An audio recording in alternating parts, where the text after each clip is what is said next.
The world now recognizes the inherent potential of various forms of renewable energy, especially wind energy. And yet there exist few organizations endowed with the technical capability to effectively harness this clean energy.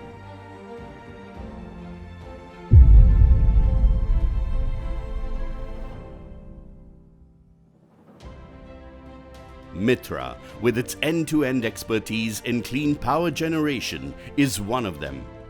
With over 650 wind turbine generators spread across nearly 20 wind farms, 9 states, Mytrah provides 2,000 megawatts of renewable power to millions of Indians. But is it easy to pioneer change on such a large scale and harness the might of the wind?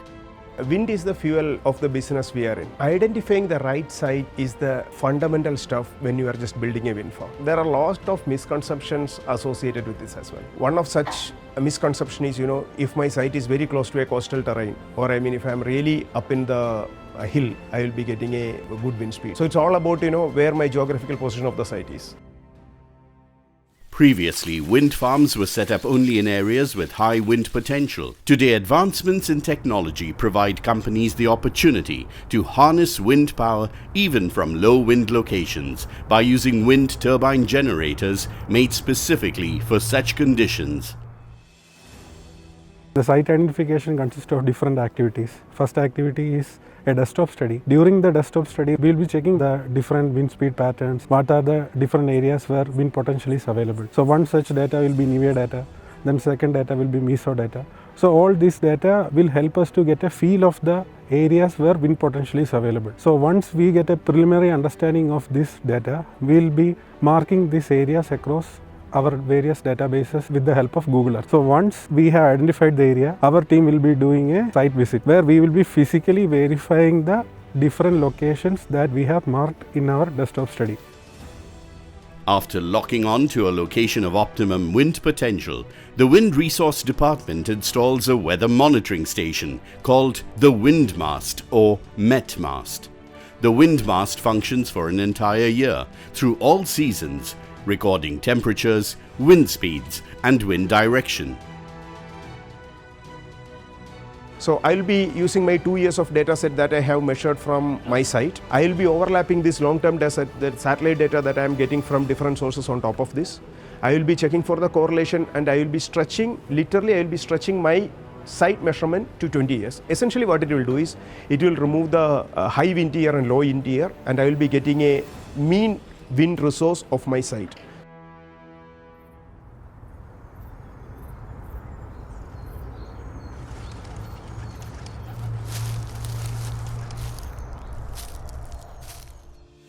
Once the location for the wind farm is confirmed, the Department of Power Resource Systems Study evaluates the process of power evacuation and designs the plant's power system.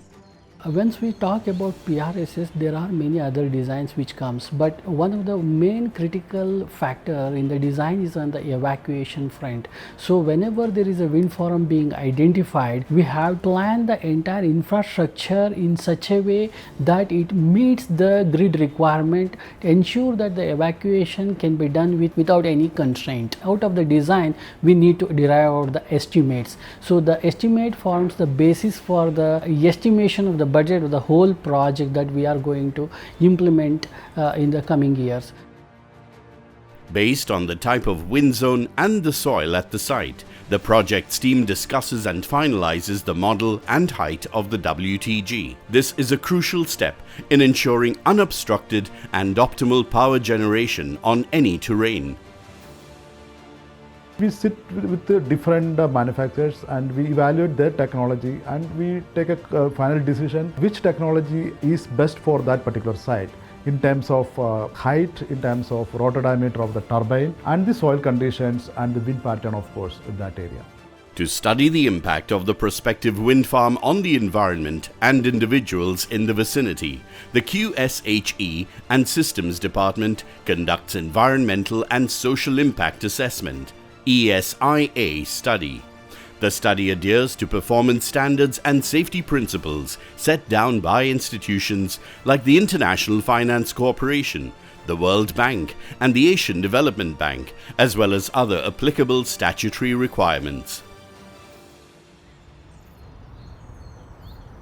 We capture the different parameters, suppose the environmental parameters, air, water, noise, land, these are the main parameters. There we are saying that if any significant impact is there in case of the activities we are doing for the wind projects or the solar projects. Similarly, the biological impact, that is very important thing, maybe birds, maybe animals. Mytrah is very keen to preserve the environment, the ecology. So definitely before starting any projects, we are doing the ESIA study to find out that if any significant impact is there or not. If any significant impact is there, definitely we are taking the environmental management plan also.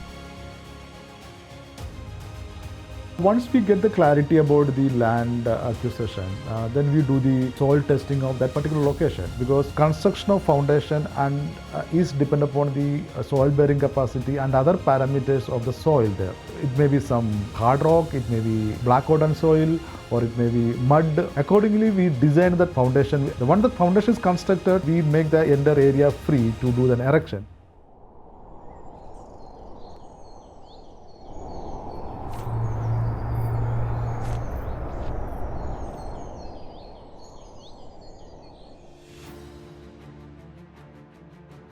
The transmission lines are the lifeline of the project, because that single line bridges my power generation point and to the nearest delivery points.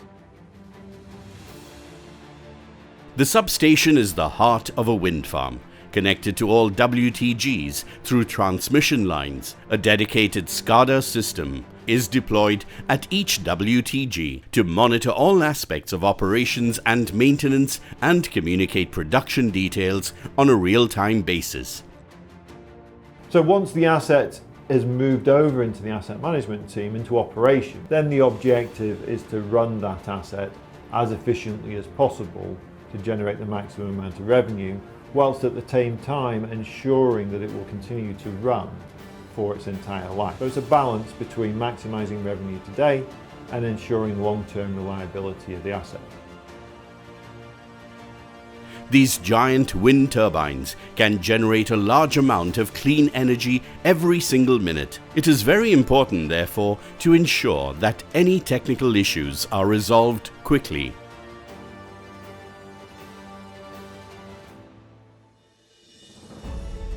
Basically, any plant, wind farm or solar plant comes up for operation maintenance activity, we are deputing first level of monitoring at site level. We are deputing Mytrah engineer at site.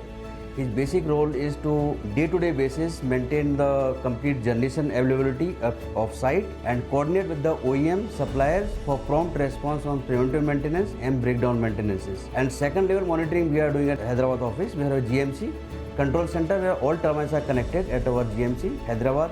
From here we round the clock 24/7 we are monitoring all turbines for their performance, for their availability, for their breakdown and their generation. Like this cycle continues day-to-day basis, round the clock, round the month, round the year.